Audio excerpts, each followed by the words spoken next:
on this construction for a little bit now. But did you guys know that there was an incident last year where somebody tried to burn this house down? Oh my goodness! It actually was a black lady. I'm not sure. She had some mental issues, and she showed up there with a gas can. But luckily, somebody passing by saved the legacy because Dr. King was actually born in that house. Okay, and he lived there with his paternal grandparents for until they moved over to the west side. Now, his parents actually bought that house in 1908 for $3,500. $3,500.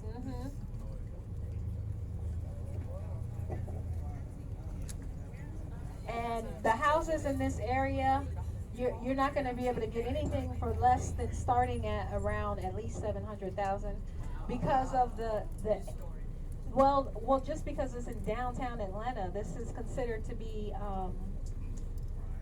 prime real estate. Yes, that's right, prime real estate. So we're making our way over to the Edgewood Avenue, which is a party district. But I also would like to say that Martin Luther King Day, it became a national holiday in 1983 when President Ronald Reagan signed the legislation into law, and it was actually, we're going to make a right. It was actually officially first celebrated in 1986, but not all states were on board. Okay? Not all states were on board. It wouldn't be until the year 2000 when all 50, is it 50 states or 51?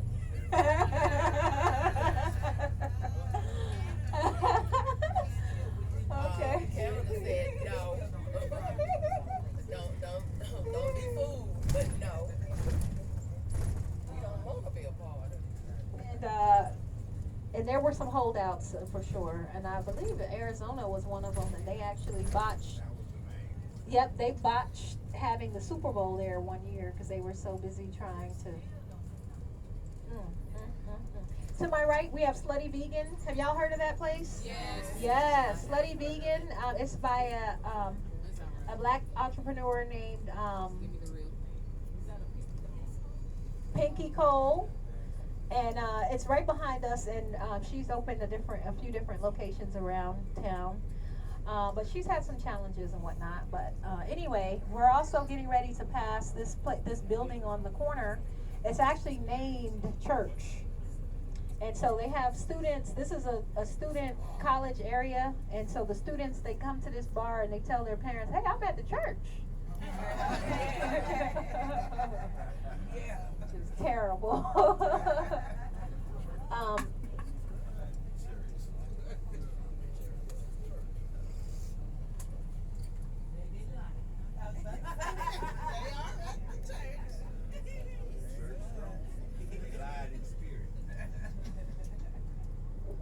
We're also going to be approaching a very nice mural that a local artist painted.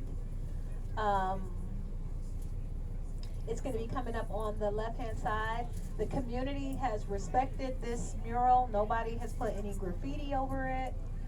And it's been here since the incident took place.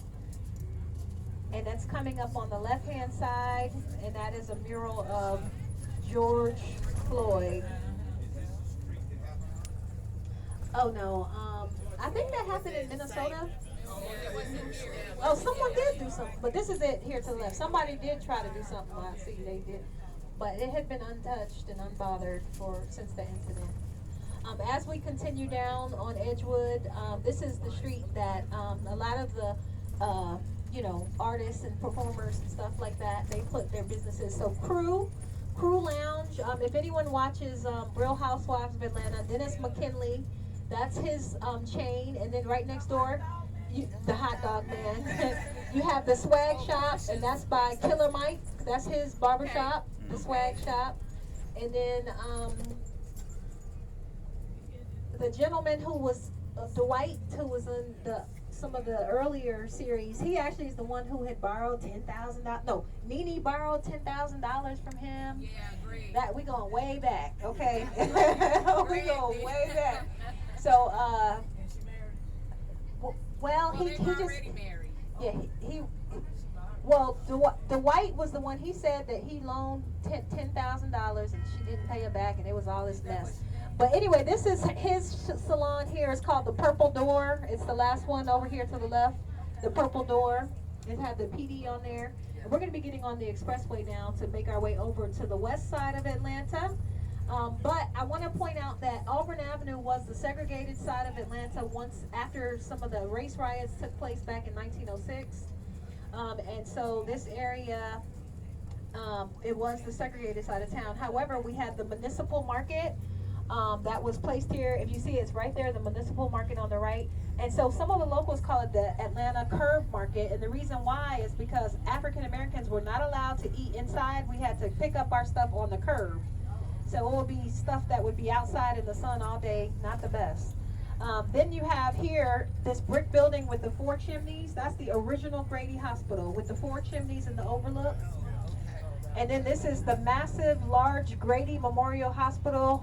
It's a level 1 trauma care center with a helicopter landing pad on top. If there's ever an incident where somebody needs to get trauma care, they can be flued out. Oh, my young people know what I mean, but but yeah. And so they actually have a lot of students that are learning there. It's a learning environment. You have students from Morehouse School of Medicine as well as Emory University students who all go and they get a lot of training at Grady. You can learn a lot of stuff if you're in the medical field because you see a lot. Is that the city hospital? That is like a state hospital, yes. Lower income. And that's where the famous saying, if any of you guys have ever heard somebody say, I'm a Grady baby. That's what they're referring to is the hospital name is Grady. We also have a free hotel. We have a free hotel. Did y'all know about our free hotel? Oh my Lord, you done been there? No, that's the free hotel to the right. That's the free hotel. That's the jail.